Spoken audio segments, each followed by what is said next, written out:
اعوذ باللہ من الشیطان الرجیم، بسم اللہ الرحمن الرحیم۔ یہ بہت اہم آیت ہے۔ اس میں جو ہے اللہ تعالیٰ نے جو ہے کن عورتوں سے نکاح آپ کا جائز ہے، کن عورتوں سے آپ کا نکاح نہیں ہو سکتا، اس کے بارے میں اللہ تعالیٰ نے تفصیل سے بیان کیا ہے۔ سنیے آیت نمبر 20، وَإِنْ أَرَدْتُمْ اسْتِبْدَالَ جَوْزٍ مَكَانَ جَوْزٍ، اور اگر تمہارا ارادہ ایک بیوی کی جگہ دوسری بیوی لے آنے کا ہو، اگر تم نے فیصلہ کر ہی لیا ہو کہ ایک بیوی کی جگہ دوسری بیوی لانی ہے، وَآتَيْتُمْ إِحْدَاهُنَّ قِنْطَارًا، تو ان میں سے کسی ایک کو تم نے ڈھیروں مال دیا ہو، وَلَا تَأْخُذُوا مِنْهُ شَيْئًا، تو اس میں سے کوئی بھی شے واپس نہ لو۔ عورتوں کو تم نے جو مہر دیا تھا وہ ان کا ہے، اب اس میں سے کچھ واپس نہیں لے سکتے۔ یعنی اگر کسی عورت کو اگر کوئی مرد طلاق دیتا ہے تو جو مہر کا پیسہ ہے اس میں سے کوئی لینا اس کے لیے حرام ہے ایک طرح سے۔ أَتَأْخُذُونَهُ بُهْتَانًا وَإِثْمًا مُبِينًا، کیا تم اس سے واپس لوگے بہتان لگا کر اور صریح گناہ کے مرتکب ہو کر؟ وَكَيْفَ تَأْخُذُونَهُ وَقَدْ أَفْضَىٰ بَعْضُكُمْ إِلَىٰ بَعْضٍ، اور تم اسے کیسے واپس لے سکتے ہو جبکہ تم ایک دوسرے کے ساتھ صحبت کر چکے ہو؟ کچھ عقل کے ناخن لو، کچھ شعور اور شرافت کا ثبوت دو۔ تم ان سے وہ مال کس طرح سے واپس لینا چاہتے ہو جبکہ تمہاری مابین دنیا کا انتہائی قریبی تعلق قائم ہو چکا ہے۔ وَأَخَذْنَا مِنْكُمْ مِيثَاقًا غَلِيظًا، اور وہ تم سے مضبوط قول قرار لے چکی ہے۔ یہ قول اور قرار نکاح کے وقت ہوتا ہے جب مرد عورت مہر اور نفقہ کی پوری ذمہ داری لیتا ہے۔ یعنی جب نکاح ہوتا ہے تو اس میں جو ہے جو خطبہ پڑھا جاتا ہے اس میں مرد اقرار کرتا ہے کہ اس عورت کی پوری ذمہ داری ہمارے اوپر ہے، اس کے نان نفقہ یعنی کھانا پینا عزت آبرو سب کی ذمہ داری مرد کی ذمہ ہوتی ہے۔ اگر بائی دی وے اس کو طلاق دینا پڑے کسی مجبوری کی حالت میں تو اس کو جو گفٹ دیا ہوا ہے، جو مہر کا پیسہ دیا ہو، چاہو کتنا بھی مال ہو، ہاں جو بھی اس کو گفٹ کے طور پہ دے دیا ہو اس میں سے کچھ بھی واپس لینا جائز نہیں ہے۔ وَلَا تَنكِحُوا مَا نَكَحَ آبَاؤُكُم مِّنَ النِّسَاءِ، اور جن عورتوں سے تمہارا باپ نکاح کر چکے ان سے تم نکاح مت کرو، جیسے کہ پہلے ذکر ہوا ہے کہ ایام جاہلیت میں سوتیلی ماؤں کو نکاح کر کے یا بغیر نکاح کر کے گھر میں ڈال دیا جاتا تھا۔ ایسی نکاح کو اس معاشرت میں بھی نکاح مقت کہا جاتا تھا، یعنی بہت ہی برا نکاح۔ ظاہر ہے فطرت انسانی تو ایسے تعلق سے ابا کرتی ہے، مگر ان کے ہاں یہ رواج تھا۔ قرآن مجید نے اس مقام پر اس کا سختی سے سدباب کیا ہے۔ یعنی پہلے ایسا تھا زمانے جاہلیت میں کہ سوتیلی ماں سے بھی نکاح کر لیتے تھے لوگ، الا ما قد سلف، سوائے اس کے جو ہو چکا ہے، یعنی جو ہو چکا ہے جب قرآن کی آیت نازل ہے اس کے پہلے جو ہو چکا ہے اللہ نے کہا اس کو چھوڑ دو، مگر اب کسی کو کرنے کی اجازت نہیں ہے۔ انہ کان فاحشۃ ومقتا، یقیناً یہ بڑی بے-حیائی کی بات ہے اور اللہ تعالیٰ کے غضب کو بھڑکانے والی ہے۔ وساء سبیلا، اور بہت ہی برا راستہ ہے۔ یعنی سوتیلی ماں سے نکاح کرنا جائز نہیں ہے۔ اللہ تعالیٰ کہتے ہیں کہ اگر کسی نے ایسا کیا تو اللہ کا جو ہے بھڑکایا، یعنی غضب اللہ کا بھڑک جائے گا اس کے اوپر، اور بہت ہی برا راستہ ہے۔ اب جو کون سی عورتیں حرام کر دی گئی جن سے کسی انسان کا نکاح نہیں ہو سکتا، اس کی آیت ہے حرمت علیکم امہاتکم وبناتکم واخواتکم، اور حرام کر دی گئی تم پر تمہاری مائیں، تمہاری بیٹیاں، تمہاری بہنیں، یعنی تمہاری مائیں، تمہاری بیٹیاں، تمہاری بہنیں نکاح نہیں کر سکتے کسی بھی حالت میں۔ وَأَمَّاتُكُمْ وَخَالَاتُكُمْ، اور تمہاری پھوپھیاں اور تمہاری خالائیں، سگی پھوپھی اور سگی خالہ کی بات ہو رہی ہے۔ وَبَنَاتُ الْأَخِ وَبَنَاتُ الْأُخْتِ، اور تمہاری بھتیجیاں اور بھانجیاں، سگی بھتیجی اور سگی بھانجی۔ أُمَّهَاتُكُمْ اللَّاتِي أَرْضَعْنَكُمْ، اور تمہاری وہ مائیں جنہوں نے تمہیں دودھ پلایا ہے، چاہے وہ سگی ماں ہو چاہے نہ ہو۔ اگر پہلے یہ رواج تھا کہ عورتیں دودھ پلاتی تھیں پیسے کے اجرت پہ، تو اس عورت سے بھی جو بچہ ہوگا اس سے بھی نکاح نہیں ہو سکتا، وہ رضائی بہن بھائی ہو جائیں گے۔ اخواتکم من رضاعت، اور تمہاری دو شریک بہنیں، وہی ہوگی دو شریک بہنیں۔ امہات نساءکم اور تمہاری بیویوں کی مائیں یعنی ساس، جس کو ہم ساس یا خوش دامن کہتے ہیں، یعنی ساس سے بھی نکاح نہیں ہو سکتا کسی بھی حالت میں. وربائبکم اللتی فی حجورکم اور تمہاری ربیبائیں جو تمہاری گودوں میں پلی بڑھی ہے. ربیبائیں اسے کہتے ہیں سوتیلی لڑکی، جسے کوئی عورت ہے وہ لڑکی لے کے آئی ہے اور پھر اس سے کسی خاوند نے نکاح کیا ہے تو اس لڑکی سے وہ نکاح نہیں ہو سکتا، یعنی سوتیلی لڑکی سے بھی نکاح نہیں ہو سکتا.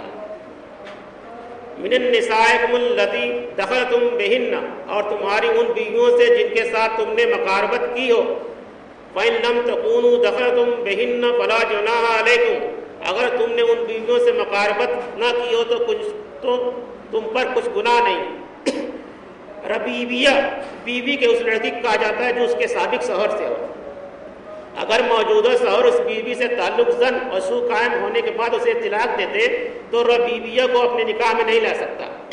یعنی کوئی آدمی ایک عورت سے نکاح کرتا ہے، وہ ایک لڑکی لے کے آتی ہے، کچھ دنوں تک اس کے ساتھ رہتی ہے، پھر اس عورت کو طلاق دے دیتا ہے، تو اب اس کی لڑکی سے بھی وہ نکاح کرنا چاہے تو نکاح جائز نہیں ہے، حرام ہے، یہ اس کے لیے حرام ہے. لیکن اگر بیوی کے ساتھ تعلق زن سو قائم نہیں ہوا اور اسے طلاق دے دی تو پھر ربیبیہ کے ساتھ نکاح ہو سکتا ہے.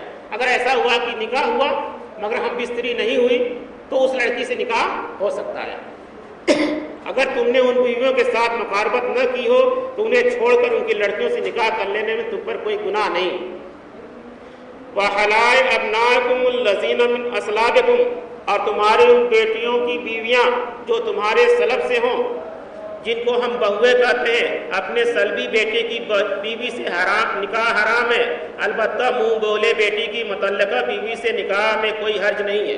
یعنی اگر سگا بیٹا کی بیوی ہے تو اس سے سسر نکاح نہیں کر سکتے. مگر لوگ آج کل غلط طریقے سے ناجائز سمبند بنائے ہوئے ہیں سماج کے اندر، یہ بہت بڑا حرام کاری ہے اور اللہ کا بہت غضب ہے.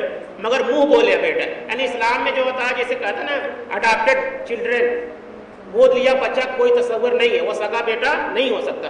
ایک واقعہ جو ہے قرآن میں اس کا ذکر ہے، زید بن حارث رضی اللہ عنہ، آپ صلی اللہ علیہ وسلم نے ان کو منہ بولا بیٹا بنا لیا تھا. پھر اللہ نے حکم نازل کیا تم آپ کسی کو اپنی بیٹا نہیں بنا سکتے. پھر انہوں نے اپنی بیوی کو طلاق دے دیا، پھر آپ نے ان سے نکاح کیا آپ صلی اللہ علیہ وسلم نے. تو اس لیے جو کافر اور مشرک ہیں جو اسلام کے دشمن ہیں وہ اس طرح کا الزام لگاتے ہیں کہ حضور صلی اللہ علیہ وسلم نے بہو سے نکاح کیا، لیکن اسلام میں کوئی کانسیپٹ نہیں ہے کہ گود لیے ہوئے بچہ بیٹا ہوتا ہے. اس کی بیوی سے نکاح جائز ہے، اللہ نے اجازت دی ہے. وَإِن تَجْمَعُوا بَيْنَ الْأَخْتَيْنِ اور یہ بھی تم پر قرار دیا گیا تم بیک وقت دو بہنوں کو ایک نکاح میں جمع نہ کرو. دو سگی بہنوں کے ساتھ ایک ٹائم میں نکاح نہیں کیا جا سکتا. ہاں الگ اگر ایک بہن کے انتقال ہو گیا پھر دوسری سگی بہن سے نکاح کیا جاتا ہے، مگر ایک ٹائم میں دو سگی بہنوں سے نکاح نہیں کیا. مگر آج کل کچھ سننے میں آیا کہ مسلمان ایسا کر رہے ہیں، کچھ ایک کا دکھا سننے میں آ رہا ہے کہ دو سگی بہنوں کے ساتھ نکاح کیے ہوئے ہیں تو وہ حرام ہے. ہاں سیم ٹائم میں ہاں ایک ساتھ ایک ٹائم میں دو سگی بہنوں کو جمع نہیں کر سکتے آپ، وہ حرام ہے.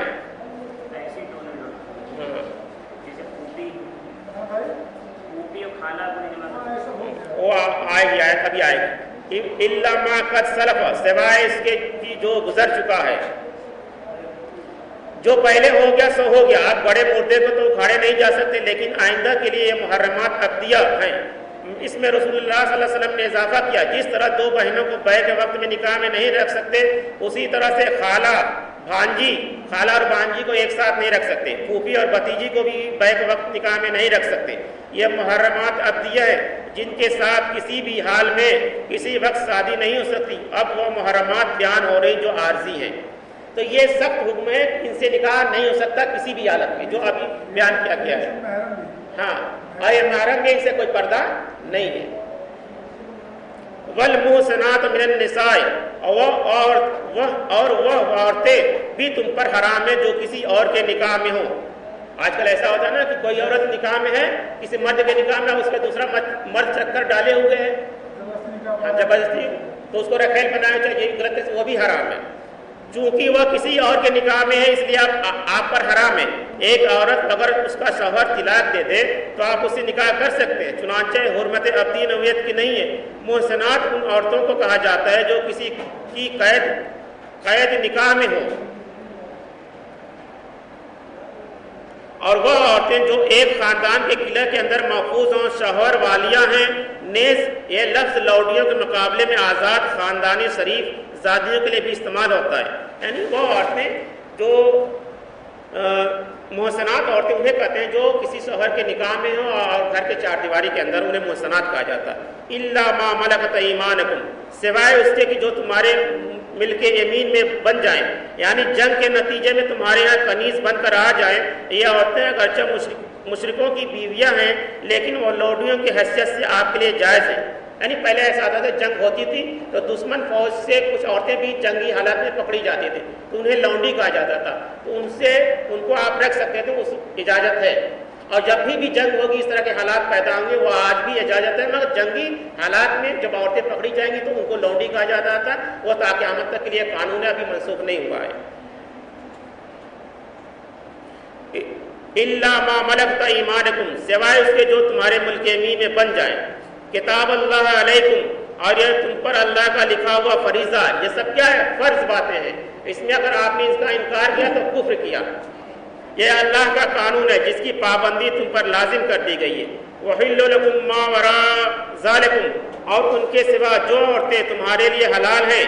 آپ نے دیکھا کہ کتنی، اور اس کے علاوہ جو بھی عورتیں ہیں وہ مومن مرد کے لیے، مومن عورتوں کے لیے حلال ہیں، نکاح کر سکتے ہیں۔ آپ نے دیکھا یہ کتنی تھوڑی سی تعداد محرمات ہیں جن سے نکاح حرام قرار دیا گیا ہے، باقی کثیر تعداد یعنی بہت زیادہ تعداد میں حلال ہے، یعنی مباحات کا دائرہ بہت وسیع ہے جبکہ محرمات کا دائرہ بہت محدود ہے۔ ان تبتغوا باموالکم، کہ تم اپنے مال کے ذریعے ان کے طالب بنو، یعنی ان کے مہر ادا کر کے ان کے ساتھ نکاح کرو۔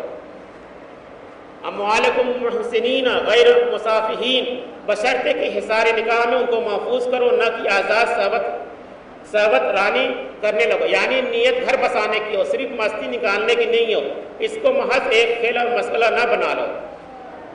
فما استمتعتم منہن فآتوہن اجورہن فریضۃ، پس جو بھی تم نے ان سے تمتع کیا ہو تو اس کے بدلے ان کے مہر ادا کرو جو مقرر ہوئے تھے۔ ایک نکاح ہوتا ہے نکاح متع، اس میں کانٹے کی دعا ہوتا ہے، تو کچھ زمانے تک تو جائز تھا، مگر اللہ کی جب شریعت نازل ہوئی کانٹے کی وقت 4 مہینے کے ہم آپ سے نکاح کرتے ہیں، 5 مہینے، ایسا کچھ لوگ آج بھی کرتے ہیں، ہاں چلتا ہے، ہاں تو یہ حرام ہے، اسلام میں یہ حرام ہے، اس کی حرام کی حرمت آ گئی ہے، اس لیے اب وہ جائز نہیں ہے۔ زمانے جاہلیت میں تھا مگر اب یہ جائز نہیں ہے۔ کانٹیکٹ وواہ اس کو انگلش میں کہتے ہیں اور متع وواہ کہتے ہیں۔ تو وہ گھر بسانے کے لیے کرتے نہیں، عیاشی کرنے کے لیے کرتے ہیں، تو نکاح جو ہونا چاہیے گھر بسانے کے لیے ہونا چاہیے۔ تو بس جو بھی تم نے ان سے تمتع کیا ہو تو اس کے بدلے ان کے مہر ادا کرو جو مقرر کیے ہوتے۔ ولا جناح علیکم فیما تراضیتم بہ من بعد الفریضۃ، البتہ اس کا تم پر کوئی گناہ نہیں کہ مہر مقرر ہونے کے بعد باہم رضامندی سے کوئی کمی بیشی کر لو، یعنی مہر مقرر ہوگی، شوہر نہیں دے پا رہا ہے، آپس میں کچھ رائے مشورہ کر کے کمی بیشی کر لیا جائے، اس میں کوئی حرج کی بات نہیں۔